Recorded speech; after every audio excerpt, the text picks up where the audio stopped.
नमस्कार, good afternoon. स्वागत है आप सभी का निष्काम एजुकेशन पर। आज का हमारा टॉपिक रहेगा मराठा वंश, जो कि दूसरे नंबर की कक्षा है। ठीक है, इससे पहले पिछली कक्षा में हम लोगों ने क्लास नंबर 1 जो मराठा वंश से संबंधित जो उसके चरण हुए हैं, किस प्रकार से जो मराठा शासक आए हैं, उसके बारे में हम लोगों ने चर्चा कर लिया था। इसमें आज हम लोग देखने वाले हैं कि जो शासक हुए हैं उनके बारे में। ठीक है, जैसे कि बिम्बा जी के बाद चिमना जी और वेंकोजी भोंसले आए। मतलब इन सभी शासकों ने किस प्रकार से हमारे छत्तीसगढ़ में शासन करना प्रारंभ किया था। ठीक है, पिछली कक्षा में हम लोग जो पढ़े हैं उसको थोड़ा सा रिवाइज करने की कोशिश कर लेते हैं। देखिए, हम लोग पढ़े थे सबसे पहले तो अप्रत्यक्ष शासन। ठीक है, अप्रत्यक्ष शासन पढ़े थे, फिर प्रत्यक्ष शासन पढ़े थे। ठीक है, उसके बाद फिर सूबा शासन पढ़े। सूबा शासन के बाद हम लोग जो पढ़े हैं उसको अधीक्षक।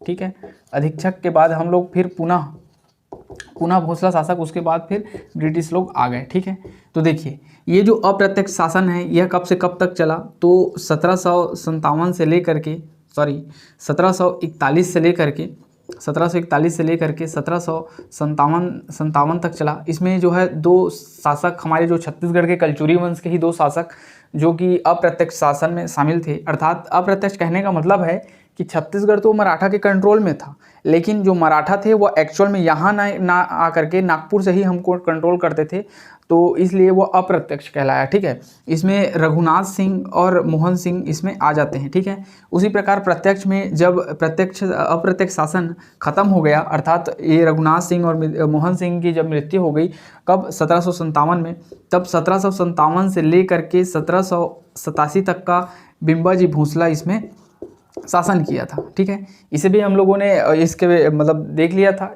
आज इसके ही बारे में हम लोग पढ़ेंगे और जो शासक शासन किए हैं कंटिन्यू, उसी के बारे में हम लोग पढ़ने वाले हैं।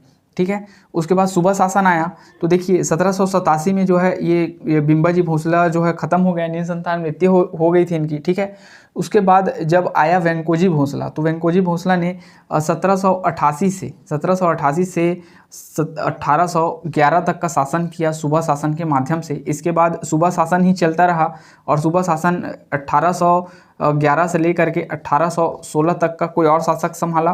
फिर 1816 से लेकर के 1818 तक का फिर ये कोई और शासक संभाला। ठीक है, तो देखिए प्रत्यक्ष शासन किया किसने? बिम्बा जी ने।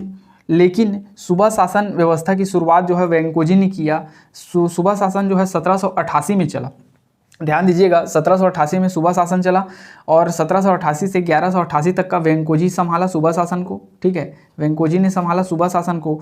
वहीं 1811 से लेकर के 1816 तक का इसे परसोजी ने संभाला। ठीक है, परसोजी शासक ने संभाला। उसके बाद 1816 से 1818 तक का अप्पा साहब ने इस सूबा शासन को संभाला था। ठीक है, तो ये इस प्रकार से सूबा शासन थे। तो ये सूबा शासन में प्रमुख 3 शासक आ जाते हैं। इससे पहले बिम्बा जी जो है वह प्रत्यक्ष शासन किया था। ठीक है, उसके बाद अधीक्षक लोग आ गए। चूँकि देखिए 1818 में सीताबर्डी का युद्ध हुआ। मैं अभी जो पढ़ेंगे उसको मैं विस्तार से पढ़ाऊँगा, अभी आप सिनॉप्सिस के माध्यम से थोड़ा सा समझ लीजिए। जब 1818 में क्यों अधीक्षक लोग आ गए? 1818 से लेकर के इन लोग थे 1830 तक का। क्यों 1818 से 1830 तक का अधीक्षक लोग आ गए? फिर पुनः भोसला शासक क्यों आ गए उसको समझिएगा। देखिए ये 1818 में जब अप्पा साहब शासन कर रहे थे, तो नागपुर शासक अर्थात ये अप्पा साहब के सैनिक और अंग्रेज़ों के मध्य एक सीताबर्डी का युद्ध हुआ। उसी में जो है ये अप्पा साहब जो है हार गया तो नागपुर जो है उनके कब्जे में आ गया, अंग्रेज़ों के कब्जे में। चूँकि नागपुर के अधीन ही हमारा छत्तीसगढ़ था, इसलिए हमारा छत्तीसगढ़ भी अंग्रेज़ों के अधीन आ गया। इसलिए अंग्रेज़ों ने वहाँ पर ब्रिटिश अधीक्षक को भेज दिए थे 1818 में, जो कि 1818 से 1830 तक का शासन करना शुरू हो गया। उसके बाद फिर क्या हुआ ऐसा कि पुनः भोसला शासक आ गया। तो देखिए 1818 में हालांकि जो है अप्पा साहब ने हार गया था किसको?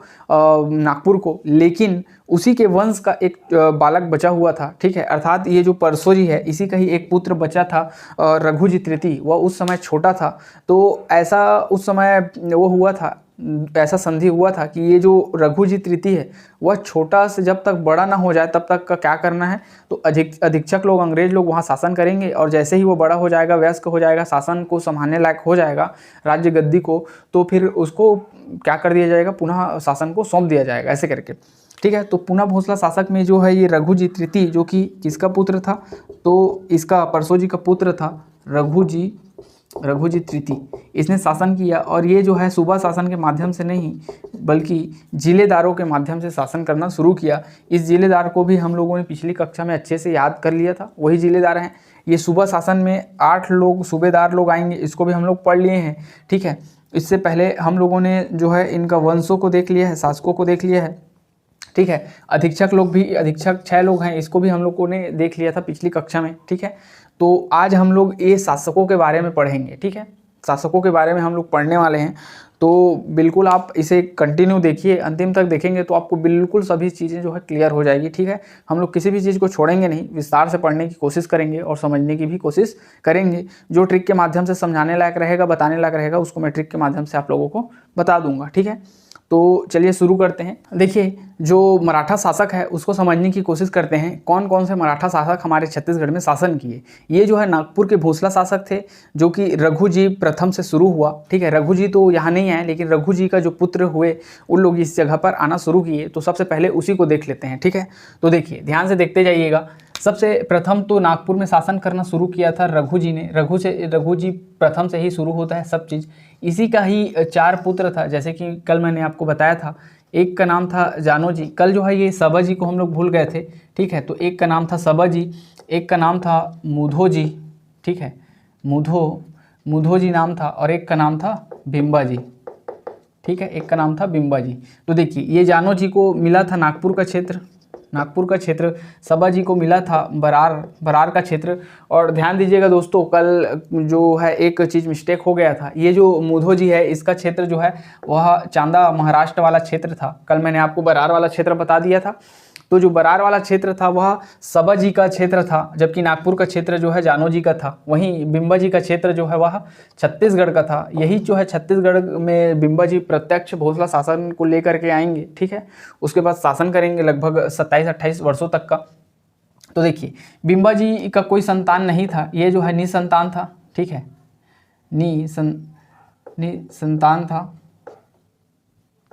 निसंतान था। उसके बाद ये जो है, इसी ने ही इसका मुधोजी का एक पुत्र, जिसका नाम क्या है चिमना जी, इसी को गोद लिया था। तो ठीक है, चिमना जी इसका एक पुत्र था। एक पुत्र का नाम रघुजी द्वितीय था, और एक पुत्र का नाम वेंकोजी था, ठीक है, वेंकोजी था। और अगला इसी का है, रघुजी द्वितीय का पुत्र था परसोजी, ठीक है, परसोजी इसका एक पुत्र था जिसका नाम था अप्पा साहब। और परसोजी का एक पुत्र था जिसका नाम है क्या, तो रघुजी तृतीय, ठीक है।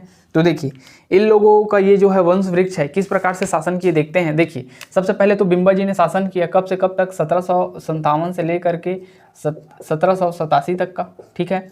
उसके बाद जो है चिमना जी को इसने गोद ले लिया था, क्योंकि इसका पुत्र नहीं था, इसलिए अपने बड़े भाई मुधोजी का एक पुत्र था, उसी को ही, अर्थात इसका दत्तक पुत्र चिमना जी जो है 1787 से लेकर के 1788 तक का शासन किया, केवल एक ही वर्ष। इसकी मृत्यु करवा दी है किसने, रघुजी या वेंकोजी ने, क्या पता, रहस्यमयी तरीके से इनका मृत्यु हो गया था, ठीक है।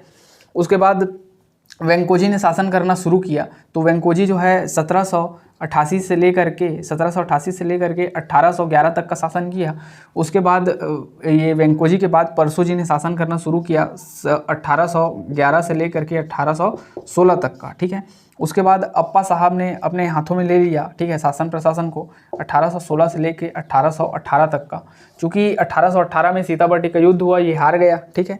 इसी वजह से ही अधीक्षक लोग आ गए, और उसके बाद अर्थात 1830 से 1854 तक का ये जो रघुजी तृतीय है, उसने हमारे छत्तीसगढ़ में शासन किया था, ठीक है।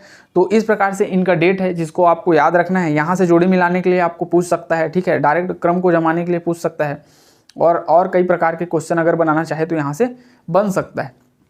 तो चलिए आगे बढ़ते हैं और अब पढ़ते हैं बिम्बाजी के बारे में। इन्हीं हम लोगों को ये पहला शासक हो गया, ये दूसरा, ये तीसरा, ये चौथा, ये पांचवा और ये छठवा, इन्हीं छह शासकों के बारे में आज का हमारा जो है कक्षा रहेगा। लेकिन ध्यान दीजिएगा, सबसे महत्वपूर्ण चीज़ें जो हैं बिम्बाजी भोसले के बारे में रहेंगी। देखिए, आप सभी को पता है जो बिम्बाजी भोसला है वो हमारे छत्तीसगढ़ में प्रत्यक्ष शासन किया है। अगर जो प्रत्यक्ष शासन करेगा वो लंबे समय तक कुछ न कुछ अच्छा काम करवाएगा, अर्थात जो जिस जगह में उपस्थित रहेगा उसी जगह में तो वो अच्छा काम करवाएगा ना। जैसे कि मैं रायपुर में अभी नहीं हूँ तो मैं रायपुर में कुछ काम करवाऊंगा इनडायरेक्टली, बहुत ही कम करवाऊंगा, लेकिन मैं बिलासपुर में हूँ तो बिलासपुर में मेरा यहाँ वहाँ आना जाना लगा ही है, अर्थात मैं यहाँ पर ज़्यादा अच्छे से काम कर पा रहा हूँ, ऐसा टाइप का है। तो बिंबा जी स्वयं छत्तीसगढ़ आए थे और प्रत्यक्ष शासन किए थे, लंबे समय तक किए, तो ये जो है काम भी बहुत सारे करवाए, ठीक है, प्रशासनिक कार्य करवाए, बहुत सारे सेनापति को लाए थे यहाँ पर और बहुत सारे, ठीक है। तो इसके बारे में पढ़ना भी थोड़ा सा ज़्यादा है, बाकी इन सभी के बारे में थोड़ा थोड़ा कम है, ठीक है। जो महत्वपूर्ण फैक्ट है उसी को बस पढ़ेंगे, ध्यान से बने रहिए। चलिए शुरू करते हैं। तो देखिए सबसे पहले हम लोग बिंबा जी को पढ़ना शुरू करेंगे, ठीक है। बिंबा जी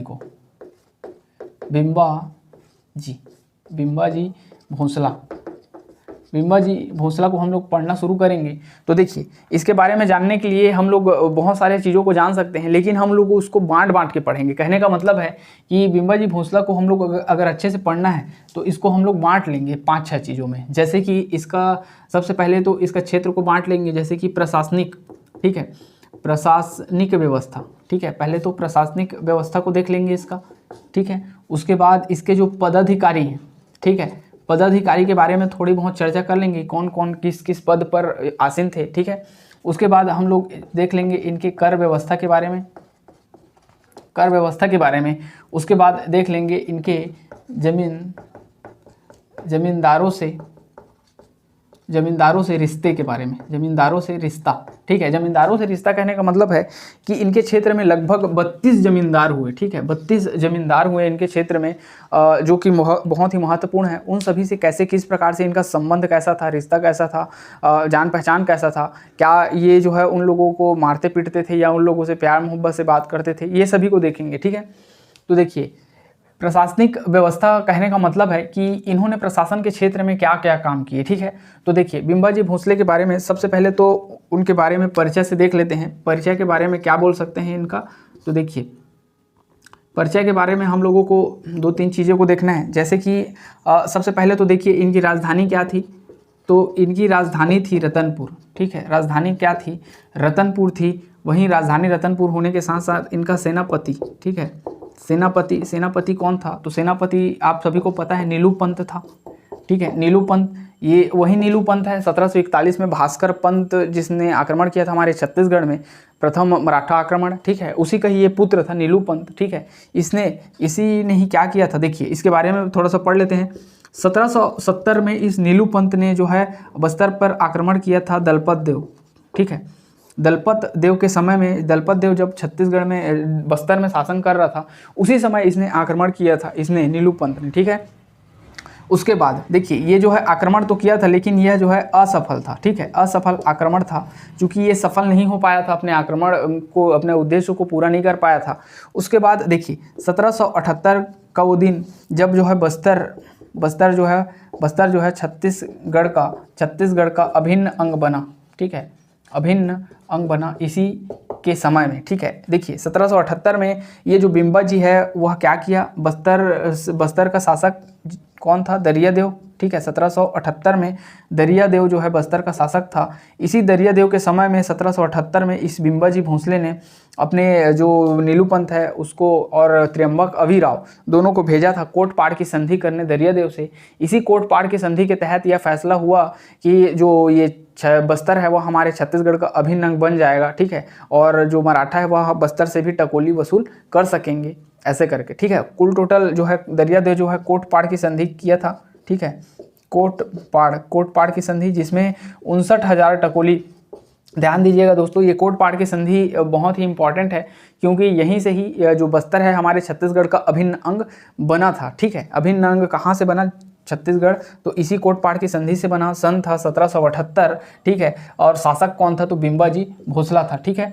ये बहुत ही इंपॉर्टेंट है, पूछ सकता है छत्तीसगढ़ का, जब बस्तर छत्तीसगढ़ का अभिन्न अंग बना उस समय शासन कौन कर रहा था रतनपुर में, तो बिंबा जी भोसला कर रहे थे, ठीक है। तो देखिए 1770 में नीलू पंत ने आक्रमण किया दलपत देव के शासनकाल में, काकटी देव का शासक था ये, ठीक है। अब जब 1778 आया उस समय शासन कर रहा था दरियादेव के समय में ही ये जो बस्तर है वो छत्तीसगढ़ का अभिन्न अंग बना, ठीक है, इसको आप याद रखिएगा। उसके बाद देख लेते हैं इनके द्वारा मंदिरों का निर्माण करवाया, ठीक है, मंदिरों का निर्माण करवाया गया। इनके द्वारा कौन कौन से मंदिर बनवाए गए उसको देख लेते हैं। तो इनके द्वारा कौन कौन से मंदिर बनवाए गए, तो सबसे पहले तो आप सभी को पता होगा रतनपुर, जो कि रतनपुर के हैं, बिलासपुर के हैं, वो उनको तो पता ही होगा, और बाकी जिलों के हैं वो सभी लोग जानते होंगे। रतनपुर का राम टेकरी मंदिर, ठीक है, बहुत ही प्रसिद्ध है रतनपुर का राम टेकरी मंदिर, ठीक है। रतनपुर का राम टेकरी मंदिर इसी का ही इन्होंने क्या करवाया था, तो निर्माण करवाया था। वहीं देखें तो ये जो है नर्मदा माई, ठीक है, नर्मदा माई मंदिर का इन्होंने क्या करवाया था, निर्माण करवाया था, ठीक है। नर्मदा माई मंदिर का इन्होंने निर्माण करवाया था, और वहाँ पर कुंड का भी निर्माण करवाया था। आप लोग जब अमरकंटक गए होंगे तो नर्मदा माई मंदिर है, वहीं पर एक कुंड है, उसी कुंड का निर्माण करवाया था, और वहाँ पर छोटा सा मंदिर है, उसका भी इन्होंने निर्माण करवाया था, ठीक है। और राम टेकरी मंदिर का इन्होंने निर्माण तो करवाया ही था। इसके अलावा देख लेते हैं इसके बारे में, इन्होंने जीर्णोद्धार करवाए थे, ठीक है, जीर्णोद्धार करवाए थे। किसका जीर्णोद्धार करवाया था, तो दूधाधारी मठ का, ठीक है, दूधाधारी मठ। ये दूधाधारी मठ कहाँ है, तो ये जो है रायपुर में है, ठीक है, रायपुर में है, जिसको बलभद्र दास के द्वारा बनवाया गया था, ठीक है, बलभद्र दास के द्वारा बनवाया गया था। इसी का ही इन्होंने क्या करवाया था, तो जीर्णोद्धार करवाया था, ठीक है। तो ये सभी इनके परिचय से संबंधित महत्वपूर्ण जानकारियां हैं जिसको आपको याद रखना है। इसके बाद हम लोग ये सभी सेगमेंट को पढ़ने वाले हैं, तो इनके परिचय को ध्यान दीजिएगा। ये राजधानी रतनपुर, सेनापति नीलूपंत 1770, दलपत देव के समय आक्रमण असफल, 1778 में बस्तर जो है छत्तीसगढ़ का अभिन्न अंग बना। उस समय बिंबाजी भोसला शासन कर रहे थे। मंदिर का निर्माण करवाया, राम टेकरी मंदिर, नर्मदा माई मंदिर, और नर्मदा माई मंदिर में ही एक कुंड है, उसका भी निर्माण करवाया था, ठीक है। जीर्णोद्धार करवाया दूधाधारी मठ का, जिसका निर्माण बलभद्र दास ने रायपुर में करवाया था, ठीक है। तो ये सभी चीज़ों को आप याद रखिए। चलिए आगे बढ़ते हैं और पढ़ते हैं ये सभी सेगमेंट को, पदाधिकारी, प्रशासनिक सुधार, कर व्यवस्था के बारे में, ठीक। चलिए फ्रेंड्स शुरू करते हैं। सबसे पहले बिंबाजी के इन सभी क्षेत्रों को पढ़ने के लिए सबसे पहले हम लोग पदाधिकारी के बारे में जान लेते हैं। कि देखिए, पदाधिकारी को पढ़ने से पहले मैं आप लोगों को बता दूं, जब बिंबाजी भोसला यहाँ आए थे हमारे छत्तीसगढ़ में, जब शासन करने आए थे, तो वो कुछ पदाधिकारियों को अपने साथ में लाए थे। देखिए, चूंकि ये जो है जंगली क्षेत्र था, मतलब जंगली क्षेत्र कहने का मतलब दंडकारण्य वाला क्षेत्र था, ठीक है। यहाँ पास उतने ऐसे व्यवस्था नहीं थे जैसे कि नागपुर में था। तो वो जब यहाँ आए थे तो जो व्यवस्थापक लोग हैं उसको लेकर के आए थे, सेनापति को लेकर के आए थे, ठीक है, जो उनकी राज व्यवस्था को संभाले, ऐसे लोगों को लेकर के आए थे। तो उन्हीं के बारे में देख लेते हैं एक्चुअल में उन लोग किसको किसको लेकर के आए थे। तो सबसे पहले इनके पदाधिकारी के बारे में हम लोग, पदाधिकारी गण के बारे में हम लोग पढ़ लेते हैं, ठीक है। तो देखिए, सबसे उच्च कोटि अर्थात राज्य का प्रमुख व्यवस्थापक के रूप में इसका जो एक था उसका नाम क्या है, तो उसका नाम है घोड़ो महादेव, ठीक है, घोड़ो महादेव। ये क्या था, तो राज्य का व्यवस्थापक था, ठीक है, व्यवस्थापक था। राज्य का प्रमुख व्यवस्थापक कौन था, तो घोड़ो महादेव था। इन्हीं घोड़ो महादेव के हाथों में जो है पूरे राज्य का व्यवस्थापना करना, कैसे करना है, किससे सलाह लेना है, वहाँ क्या होगा, यहाँ क्या बनेगा, ठीक है, राजा का कर वसूल होगा, वह कितना से कितना तक हो सकता है, लेखा जोखा विभाग, मतलब पूरे व्यवस्था करना इन्हीं के ही, मतलब मैनेजर यही था, समझ लो, ठीक है, सभी का। उसके बाद एक आदमी था जिसका नाम था कृष्ण भट्ट उपाध्याय, ठीक है, कृष्ण भट्ट उपाध्याय। ये कौन था, तो ये राज पंडित था, ठीक है, राज पंडित था। जितने भी जो पंडित वाला कार्यक्रम है इन्हीं के हाथों में होता था। धार्मिक वाला मामला, कार्यक्रम, कहीं पर मंदिर बनवाना है, किसी चीज़ का जीर्णोद्धार करवाना है, कहीं पूजा अर्चना करवानी है, तो ये राज पंडित जो है कृष्ण भट्ट उपाध्याय जो है संभालते थे, ठीक है। एक सलाहकार था जिनका नाम था मरसा रिल्हे, ठीक है, मरसा रिल्हे। ये कौन था, प्रशासनिक सलाहकार थे, ठीक है। वहीं पर देखिए रामचंद्र मजूमदार, ठीक है, रामचंद्र मजूमदार कौन था, तो रामचंद्र मजूमदार जो है वह इनका लेखा जोखा अधिकारी था, ठीक है, लेखा अधिकारी था। वहीं पर बात करें तो कृष्ण मोहिते, ठीक है, कृष्ण जी मोहिते, ये कौन था, तो इनका राजस्व अधिकारी था। वहीं पर बात करें, इनका एक और अधिकारी था जिनका नाम था कादर खान, ठीक है, पिक्चर वाले कादर खान नहीं है, ठीक है, ये राज्य व्यवस्थापना वाले कादर खान है। ये जो है सेना विभाग का प्रमुख अधिकारी था, ठीक है। वहीं पर बात करें तो सेनापति कौन था, तो नीलूपंत, मैंने बताया था भी, नीलूपंत इसका सेनापति था। देखिए सेना का प्रमुख अधिकारी कहने का मतलब है, और ये सेनापति के अंदर में ही ये सेना का प्रमुख अधिकारी होता था। देखिए सेनापति जो है वो कोई अभियान चलाएगा, कोई विशेष कार्य को, किसी चीज़ को, किसी क्षेत्र को जीतने के लिए जाएगा, राज्य का जो प्रसार है उसको बढ़ाने जाएगा, तब ये सेनापति जाता था ना। बाकी सभी सैन्य कार्यों को तो यही करता था कादर खान, ठीक है। उसके बाद आप याद रख सकते हैं एक और को, पांडुरंग, ठीक है। पांडुरंग ये जो है वह सर सेनापति था, ठीक है। सर सेनापति था अर्थात बैठा रहता था, ठीक है, बस बोलता था कि ये करो वो करो, ऐसा टाइप का। उसके बाद एक और रामचंद्र बख्शी, ठीक है, रामचंद्र बख्शी ये कौन थे? तो ये कीब प्रमुख थे, ठीक है, कीब प्रमुख थे। तो इस प्रकार से इनका जो अधिकारी गण है, पदाधिकारी गण है, वह सभी बटे होते थे, ठीक है। ये जो है इनका विभिन्न प्रभार था, ठीक है, सभी को अलग अलग कार्य दिए जाते थे और इन सभी कार्यों के माध्यम से बिम्बाजी भोसला जो है अपने शासन प्रशासन को संचालित करते थे, ठीक है। तो चलिए आगे बढ़ते हैं। ये देखिए ये पदाधिकारी गण वाला सेगमेंट तो हम अपना कंप्लीट हो गया। अब देखते हैं प्रशासनिक व्यवस्था में उसने बिम्बाजी भोसला ने क्या क्या कार्य किए, ठीक है। तो पदाधिकारी गण के बारे में जान गए, अब देखते हैं प्रशासनिक व्यवस्था के बारे में देख लेते हैं। तो प्रशासनिक व्यवस्था, ये जो है प्रशासनिक व्यवस्था में कैसे थे? तो प्रशासनिक व्यवस्था, देखिए प्रशासनिक व्यवस्था में आप सबसे पहले तो ये जानिए, तो जो रायपुर है, ठीक है, रायपुर व रतनपुर का प्रशासनिक एकीकरण, ठीक है, प्रशासनिक एकीकरण करने का श्रेय किसको जाता है? तो बिम्बाजी भोसला को जाता है, ठीक है। इन्होंने जो है रतनपुर रायपुर का प्रशासनिक एकीकरण किया था। कहने का मतलब है चूंकि प्रत्यक्ष शासन कर रहा था, ठीक है, यहाँ पर रह करके शासन कर रहा था, तो वो सभी को देख रेख इसी के ही हाथों में होता था। तो उस सभी को एक समझ लो एक लाइन लेंथ में लाना, ठीक है, उसका जो है एकीकरण करना, इस जगह का डेवलप करना इसी के हाथों में था। तो इन दोनों को अच्छे से इन्होंने क्या किया, संजोया रायपुर और रतनपुर को, ठीक है। रतनपुर में विशेष तो इन्होंने जो है न्यायालय की भी स्थापना करवाई थी, ठीक है, न्यायालय की स्थापना करवाई थी। कहाँ? रतनपुर में, ठीक है, रतनपुर में, ठीक है। इनके द्वारा 2 प्रमुख जमींदारियां चलाई गई थी, ध्यान दीजिएगा दोस्तों, ये बहुत ही इंपॉर्टेंट है, ठीक है। तो बिम्बाजी भोसला के द्वारा किन प्रमुख 2 जमींदारों का संचालन किया गया था या चलाया गया था बोलेगा तो जो राजनांदगांव है, ठीक है, राजनांदगांव तथा राजनांदगांव प्लस खुज्जी, ये 2 प्रमुख जमींदारियां हैं जो इनके द्वारा चलाया गया था, ठीक है। वहीं पर और बात करें तो इन्होंने सैन्य सेवा के बदले मोहम्मद खान तरान, ध्यान दीजिएगा, मोहम्मद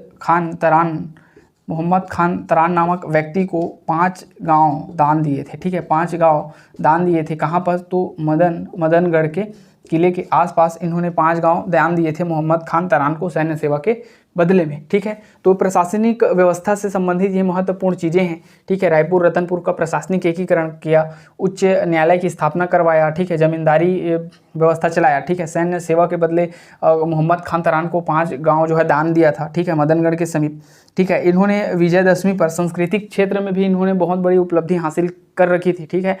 तो विजयदशमी पर इन्होंने स्वर्ण पत्र जारी करने का आदेश दिया था, स्वर्ण पत्र जारी करने का आदेश दिया था। इसके अलावा इन्होंने रतनपुर में सती चौरा का निर्माण करवाया गया, ठीक है, सती चौरा का निर्माण करवाया था, इन्हीं के समय हुआ था और इन्हीं के समय में हुआ। उसके बाद हुआ क्या, इन्होंने जो है रतनपुर में और विशेष बहुत सारे कार्य करवाए, क्योंकि ये जो है मराठा थे, ठीक है। तो मराठा जो भाषा यहाँ था वो तो प्रचलित हो ही गया इनके आने के बाद, और हमारे छत्तीसगढ़ के भी भाषा को और हल्बी भाषा को भी इन्होंने बहुत बढ़ावा दिया था। इसके साथ साथ रतनपुर में जो है मुसलमानों के लिए मस्जिद का निर्माण करवाया, वहीं पर और छोटे छोटे मंदिरों का निर्माण करवाया, ठीक है। रायपुर जो जितना प्रख्यात था उतना ही प्रख्यात इसको रखने के लिए जितने भी चीज़ें हैं उस सभी का डेवलपमेंट करवाया, अर्थात किसी भी चीज़ का कमी ना रह जाए, ऐसे करके इन्होंने बहुत ध्यान दिया हुआ था, ठीक है। तो एक प्रकार से यह जो है वह संवेदनशील अपना शासन प्रशासन को चला रहे थे, ठीक है। तो प्रशासनिक व्यवस्था में इस सभी महत्वपूर्ण चीज़ों को याद रखिए, इनका पदाधिकारीगण को आपको याद रखना है। इससे पहले जो परिचय के बारे में हम लोग पढ़े हैं उसको भी याद रखना है, ठीक है। तो देखिए इस कर व्यवस्था के बारे में ज़्यादा नहीं है दोस्तों, ठीक है। कर व्यवस्था के बारे में सिर्फ इतना याद रखिए कि ये जो कर व्यवस्था है, ठीक है, कर व्यवस्था है ये कैसा था, तो कर व्यवस्था जो है कठोरता से वसूला जाता था, ठीक है। कर व्यवस्था में कैसा था, तो कठोरता से वसूल किया जाता था। तो इसको आप याद रखिए, कर व्यवस्था कैसा था, तो जो कर थे अर्थात जो टैक्स था, जो टकोली था, जो रकम था, जो पैसा था, जो राजस्व था, उसको इन्होंने क्या करता था, तो कठोरता से वसूल करता था। मतलब 2 रुपया किसी जगह से लेना है तो मार पीट के ले ही चलेगा 2 रुपये। कोई 1.5 रुपये देगा तो आनाकानी करेगा तो नहीं भैया, वो 2 से 2.5 हो सकता है लेकिन 2 से कम नहीं हो सकता। हाँ भाई, लेकिन 2 से मैं 1 रुपया एक्स्ट्रा नहीं लूँगा, ये भी है। तो कठोरता से वसूल करता था, कोई नया कर नहीं लगाया था, ना कि इसमें कोई परिवर्तन किया था, ठीक है। इसी में ही ना कोई परिवर्तन किया था, ना ही कोई नया टैक्स लगाया था, बल्कि जो था उसी को ही वो अच्छे से वसूलता था। इसीलिए इसके जो संबंध थे वो काफ़ी अच्छे माने जाते थे ज़मींदारों से। उस समय इनका जो ज़मींदारों का क्षेत्र था वो 32 ज़मींदार थे, ठीक है। वहाँ से लगभग 68,000 से भी ज़्यादा राजस्व की प्राप्ति होती थी इनको, इन ज़मींदारों से, ठीक है, ज़मींदार से। तो अब देखते हैं इनके ज़मींदारों से रिश्ता कैसा था, इसके बारे में अब अगला पढ़ते हैं। इस ज़मींदारों से इनका संबंध किस प्रकार था, ठीक है, ज़मींदारों से इनका संबंध किस प्रकार था, ठीक है। संबंध कहने का मतलब है कि ये जो है ज़मींदारों से कठोरता से कैसे वसूल करते थे पैसों को, ठीक है। कौन से ज़मींदार है जिनको इन्होंने छूट दे रखा था, कौन से ज़मींदारों से ज़बरदस्ती वसूल करते थे पैसों को, ऐसे इसके बारे में थोड़ा पढ़ लेते हैं, ठीक है। तो देखिए ये बहुत ही इंपॉर्टेंट फैक्ट है, ठीक है। पेपर में बहुत कई बार पूछा जाता है कि ज़मींदारों से इनका संबंध किस प्रकार से था। तो देखिए सबसे पहले एक ज़मींदार के बारे में जानिए जो कि था धमधा का ज़मींदार, ठीक है। धमधा आप सभी को पता है, दुर्ग पाटन धमधा। तो धमधा का ज़मींदार, देखिए धमधा का ध से याद रखिएगा, ठीक है, ध दोनों में आ रहा है। तो ये धमधा का ज़मींदार जो है वो बिंबाजी भोसले से डर करके समाधि ले लिया था, ठीक है, जल समाधि ले लिया था, ऐसे याद रखिएगा, ठीक है। तो पेपर में पूछा जाता है कि बिंबाजी भोसला के जो कर संग्रहण है उससे डर करके किस जमींदार ने जो है जल समाधि ले ली थी। तो इस धमधा के जमींदार ने जल समाधि ले ली थी अपनी पत्नी और वो दोनों, ठीक है। तो धमधा, ध से याद रखिएगा समाधि, ठीक है। उसके बाद याद रखिएगा कोरबा जमींदार को इन्होंने जब्त कर लिया था, ठीक है। कोरबा जमींदार से तो इतने रुष्ट थे तो वो जमींदारी को ही इन्होंने जब्त कर लिया था। इसके अलावा खैरागढ़ को याद रखिएगा। खैरागढ़ में जो है रकम को बढ़ा देता था, ठीक है, रकम को बढ़ा दिया था। सर्वाधिक रकम यहीं से ही वसूल किया जाता था इनके द्वारा, ठीक है। खैरागढ़ से रकम को बढ़ा करके 24,000 रकम कर दिया गया था। वहीं चापा का जो जमींदार था वो लोग दीवान कहलाते थे, ठीक है। इसके अलावा और क्या हो गया, इसके अलावा जो वो है बस्तर का जमींदार जो है अपने आप में स्वतंत्र होते थे। केवल यहाँ से टकोली से ही संबंध होता था, ठीक है, टकोली से ही इनका संबंध होता था। अर्थात जो राजस्व वसूल है, कर व्यवस्था है, कर जो पैसा है वो बस वसूल बस्तर से करते थे। बाकी सभी मामले में जो बस्तर के शासक थे वो स्वतंत्र थे अपने आप में। उधर नीचे काकती वंश चल ही रहा है, ठीक है, बस्तर में काकती वंश चल रहा है, उधर दलपत देव, दरिया देव, इन लोग शासन कर ही रहे हैं। तो बस्तर क्षेत्र अपने आप में स्वतंत्र था, लेकिन केवल टकोली लेने के समय ही बस उन लोग वसूल करने वहाँ जाते थे। चापा के लोग दीवान कहलाते थे, ठीक है। वहीं कांकेर की बात करें तो यहाँ से पैसा वैसा नहीं लिया जाता था। यहाँ पर केवल 500 सैनिक, ठीक है, 500 सैनिक जो कि घुड़सवार सैनिक थे, उन्हीं का ही सैन्य सहायता लिया जाता था और यहाँ से ऐसा कुछ नहीं था, ठीक है। धीरज सिंह यहाँ का शासक था, ठीक है, धीरज सिंह। वहीं पर अगला शासक का बात करें, अगला जमींदार का, तो पंडरिया का जमींदार, ठीक है, पंडरिया का जमींदार से इन्होंने कठोरता अपनाई थी। पंडरिया के जमींदार से इन्होंने कठोरता पूर्वक व्यवहार करते थे, अर्थात मधुर नहीं थे इनके संबंध, ठीक है। वहीं पर चांग बखार आप सभी को पता है, ऊपर कोरिया चांग बखार। तो कोरिया का जो चांग बखार के जमींदार हैं उन सभी से इन्होंने पैसा वसूल करने को कठोरता अपनाई थी, अर्थात उन लोगों को ज़बरदस्ती विवश किया गया था, ठीक है। तो ये सभी को पूछ सकता है, इसलिए मैंने इसको बता दिया। लेकिन आप लोगों को ये 2-3 जो ऊपर के ज़मींदार हैं, जो कि प्रमुख ज़मींदार हैं, वो सभी को याद करना है। जैसे कि किसी ने जल समाधि ले ली, किसी ज़मींदारी जब्त कर ली, किसी का रकम बढ़ा दिया, किसी से सैन्य सेवा लेते थे। तो इस प्रकार से 3-4 जो ज़मींदार हैं उसको बस याद रखना है यहाँ पर, ठीक है। तो ये कुल मिला के आपका जमींदारों से संबंध हो गया। कर व्यवस्था के बारे में ज़्यादा कुछ नहीं है। पदाधिकारी गण को मैंने इधर बता दिया, प्रशासनिक व्यवस्था को मैंने यहाँ बताया। इससे पहले मैंने आपको इसके बारे में जो वो है जो इनका परिचय है उनको बताया था। ठीक है, तो ये सभी महत्वपूर्ण सेगमेंट को आप याद रखिएगा। चलिए बढ़ते हैं इसके बाद अब अगला शासक की तरफ। ठीक है, बिंबाजी यहाँ पर अपना कंप्लीट हो गया। शुरू करते हैं अगला शासक जो कि है चिमनाजी भोसला, वेंकोजी भोसला, ये सभी को देखते हैं। ठीक है, तो देखिए सबसे पहले कौन किसके बारे में देख लिए हम लोगों ने, तो बिंबाजी के बारे में हम लोगों ने अभी देख लिया। ठीक है, उसके बाद हम लोग देखते हैं चिमनाजी। ठीक है, चिमनाजी, तो देखिए ये जो चिमनाजी है वह इसका बिंबाजी का पुत्र नहीं था। बिंबाजी जो है निसंतान थे। बिंबाजी का जो बड़ा भाई था मुधोजी, उसी का ही कौन था, पुत्र था ये। ठीक है, तो ये जो है बिंबाजी का दत्तक पुत्र था। ठीक है, दत्तक पुत्र था किसका, बिंबाजी का। बिंबाजी का दत्तक पुत्र था ये कौन, चिमनाजी।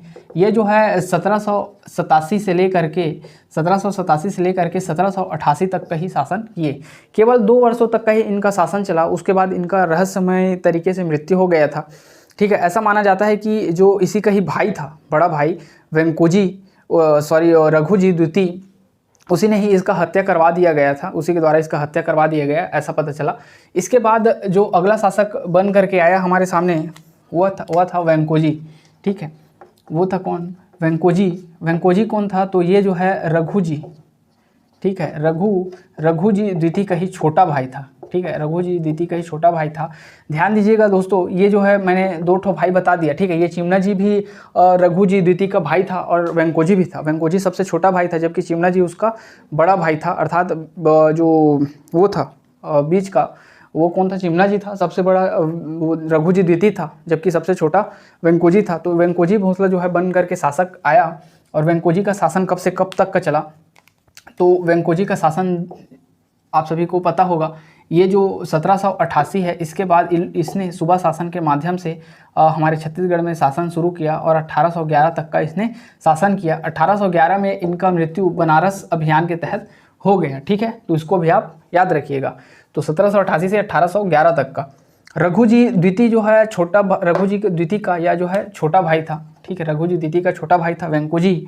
देखिए आप वेंकोजी के बारे में महत्वपूर्ण जो फैक्ट है उसको आप याद रखिएगा। बिंबाजी भोसले इतना तो इन लोगों ने काम नहीं करवाया, सभी काम जो है वह सूबेदारों के माध्यम से करवाया, तो सूबेदारों को हम लोग पढ़ेंगे। ठीक है, तो ये जो है सूबेदारी व्यवस्था का प्रारंभ करवाया सबसे पहले, तो इसे को याद रखिए, सूबेदारी व्यवस्था का प्रारंभ करवाया।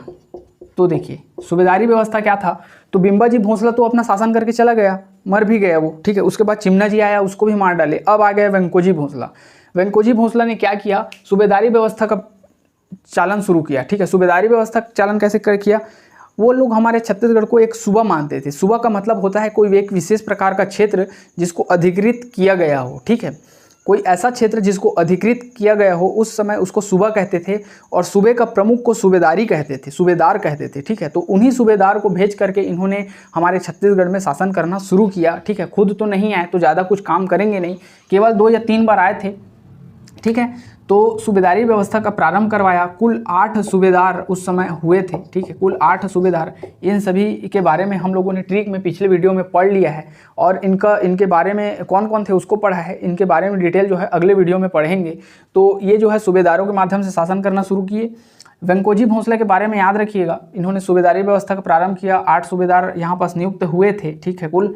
उसके बाद याद रखिएगा, इसको धुरंधर की उपाधि, ठीक है, धुरंधर की उपाधि दिया था किसने, तो रघुजी द्वितीय ने दिया था। ठीक है, उस समय जो है छत्तीसगढ़ को वेंकोजी का जागीर कहा जाता था। ठीक है, वेंकोजी का जागीर कहा जाता था छत्तीसगढ़ को। तो छत्तीसगढ़ को वेंकोजी का जागीर कहा जाता था। यह सेगमेंट छत्तीसगढ़ को जागीर किसका माना जाता था ऐसे करके पूछेगा, तो वेंकोजी का पूछ सकता है। ठीक है, बिंबाजी भोसला नहीं आएगा वहाँ। तो वेंकोजी का जागीर छत्तीसगढ़। ठीक है, वेंकोजी का जागीर छत्तीसगढ़। उसके बाद इसके बारे में और कुछ ऐसा जानकारी तो नहीं है। ठीक है, बस इतनी जानकारी को इसके बारे में याद रखिए। इसके बारे में अगला देखेंगे हम लोग। याद रखिएगा, इसके बारे में 2-3 लोग आए थे। ठीक है, जब इसके बारे में जो है फॉरेस्टर आया था इसी के समय में। ठीक है, इसी के समय में फॉरेस्टर आया था, इसी के समय में लेंकी विदेशी यात्री, इसी के समय लेंकी भी आया था। ठीक है, इसी के समय में जो है केशव गोविंद आए थे। ठीक है, नहीं सॉरी, केशव गोविंद इसके समय में नहीं आए थे। केशव गोविंद तो सूबेदार थे। ठीक है, इसके समय में कैप्टन ब्लंट आए थे। Captain blunt. तो ये 3 प्रमुख विदेशी यात्री इनके समय में आए थे, जब ये सूबेदारी व्यवस्था महिपत राव दिनकर जब शासन कर रहे थे उसी के समय में ये आए थे। तो मेन शासन कौन कर रहा था, तो वेंकोजी कर रहा था, लेकिन छत्तीसगढ़ में सूबेदार कौन कर रहा था, तो महिपत राव दिनकर आए थे। ठीक है, महिपत राव दिनकर के समय में लोग आए थे, तो वेंकोजी भी आएगा। ठीक है, उसके बाद बढ़ते हैं अगला शासक, ये पहले नंबर का हो गया, ये दूसरे नंबर का हो गया, ये तीसरे। अब देखते हैं चौथे क्रम का। चौथे क्रम का कौन हो गया इसके बाद, परसोजी। परसोजी के बारे में देखते हैं। तो देखिए परसोजी वह जो है मानसिक, ठीक है, मानसिक व शारीरिक तौर पर योग्य नहीं था। ठीक है, मानसिक और शारीरिक तौर पर योग्य नहीं था, यह जो है प्रशासन का योग्य नहीं था, अर्थात किसी मेंटली प्रॉब्लम से ये जो है जूझ रहा था। ठीक है, और शरीर से भी उतना बलिष्ठ नहीं था, अर्थात यह जो है प्रशासन के योग्य नहीं था। उसके बाद भी जब इनको मिला शासन प्रशासन तो इनको ही दिया गया। ठीक है, इनके बड़े भाई, छोटे भाई, चाचा भतीजा को नहीं दिया गया। तो इसको याद रखिएगा, इनका शासनकाल जो है इनकी मृत्यु के पश्चात 1811 से लेकर के 1816 तक का ये चला। ठीक है, इधर ध्यान दीजिएगा, थोड़ा सा इसको समझने वाला बात हो जाता है। जब 1811 से लेकर के 1816 तक का जब इनका शासन चल रहा था, तो उसी क्रम में ये जो है चूँकि मानसिक एवं शारीरिक योग्य नहीं था, तो जो वेंकोजी का जो पुत्र था उसका नाम था अप्पा साहब। अप्पा साहब को इसकी देख रेख के लिए लगाया गया था। ठीक है, अप्पा साहब को इसका देख रेख, ठीक है, देख रेख करने के लिए उसको इसका सेनापति के रूप में नियुक्त किया गया था। ठीक है, सलाहकार के रूप में, सेनापति के रूप में, जो भी कह लो। तो देखिए ये अप्पा साहब जो था वेंकोजी की तरह ही थोड़ा सा कैया था। ठीक है, अर्थात अच्छे नहीं थे इसके चाल चलन। ये जो है सत्ता को अपने हथियाने के उसमें था, हथियाना चाहता था सत्ता को, इसलिए इसने क्या किया, एक षड्यंत्र रचा। ठीक है, षड्यंत्र रचा और अंग्रेजों का साथ दे दिया। ठीक है, अंग्रेजों का साथ लिया और आप सभी को पता है कि जो अंग्रेजों का साथ लिया है उसका लास्ट में कभी भला नहीं हुआ है। ठीक है, तो अंग्रेज अप्पा साहब जो है इसकी देख रेख करने लगा, चूँकि ये मानसिक रूप से सक्षम नहीं था। तो अब ये जो है षड्यंत्र रचा और इसको रहस्यमय तरीके से, ठीक है, रहस्यमयी तरीके से इसको मरवा दिया। ठीक है, रहस्यमयी तरीके से इसको मरवा दिया। उसके बाद 1816 में खुद ये जो है शासन बन गया और 1818 तक का शासन करने लगा। ठीक है, तो देखिए किस प्रकार इन्होंने परसोजी को मरवा दिया और जो है 1816 से 1818 तक का, अर्थात केवल 2 साल तक का ही इन्होंने शासन किया। उसके बाद इनका खुद शासन क्षीण हो गया। अर्थात देखिए जो है अप्पा साहब जो है अपने भाई को मार करके, अर्थात जो चाचा का भाई है, वो चाचा का लड़का है, उसको मार करके ये क्या किया था, शासन हासिल किया था। तो हुआ क्या कि 1818 में इसके साथ भी कुछ गलत हुआ। 1818 में सीताबर्डी का युद्ध हुआ। सीताबर्डी का युद्ध हुआ और सीताबर्डी के युद्ध में एक तरफ थे अप्पा साहब की सेना और एक तरफ था अंग्रेज। और एक तरफ था अप्पा साहब, दोनों के बीच में युद्ध हुआ और ये अप्पा साहब जो है हार गया और अंग्रेज जीत गए। वहीं जो है नागपुर जो है हमारा जो नागपुर है, हमारा नागपुर जो है वह अंग्रेज़ों के अधीन हो गया। ठीक है, अंग्रेज़ों के अधीन हो गया हमारा छत्तीसगढ़, और नागपुर जो है हो गया तो हमारा छत्तीसगढ़ भी हो गया अपने यहाँ। ठीक है, तो इस प्रकार ये जो अप्पा साहब है उसने लोभ के वजह से, अपने जो सत्ता प्राप्ति का जो लोभ है उसके वजह से पूरे नागपुर को भी नीलाम कर दिया अंग्रेज़ों से। ठीक है, उसी क्रम में हमारा छत्तीसगढ़ भी साथ में चला गया अंग्रेज़ों के हाथ में। ठीक है, तो देखिए 1818 में हो गया। अब 1818 से 1830 तक का जो समय है वह जो है अंग्रेज़ों के काल में बीतेगा। ठीक है, अंग्रेज लोग यहाँ आकर के शासन करेंगे और अंग्रेज लोग यहाँ पर ब्रिटिश अधीक्षक लोगों को भेजेंगे और वो ब्रिटिश अधीक्षक यहाँ पर पर्सनली, प्रत्यक्ष तौर पर यहाँ शासन करेंगे और उनके बारे में भी हम लोगों को पढ़ना पड़ेगा। तो हम लोगों को क्या देखना है अगले कक्षा में सूबेदार, जो कि 8 सूबेदार हुए हैं, उन लोगों के समय में क्या क्या घटना घटित हुआ है उसको देखना है। उसके बाद 1818 से 1830 तक का जो कैप्टन अधीक्षक लोग हैं उसके बारे में हम लोगों को देखना पड़ेगा। उसके बाद हम लोगों का ये जो मराठा वंश है वह समाप्ति की कगार तरफ बढ़ेगा, फिर इसका शासन प्रशासन को देखेंगे। ठीक है, तो आई होप ये सभी कक्षाएं आपको समझ में आया होगा। ठीक है, मराठा वंश एवं प्रशासन से संबंधित आप बिल्कुल किसी भी प्रकार का डाउट होगा तो आप पूछ लीजिएगा, किसी प्रकार का संकोच, किसी प्रकार का कोई बात नहीं है। ठीक है, और टेलीग्राम ग्रुप को ज्वाइन कीजिए, वहाँ पर जो वीडियो अभी चल रहा है उसका भी दिया जा रहा है PDF को। ठीक है, तो मिलते हैं अपने अगले वीडियो में, तब तक के लिए धन्यवाद।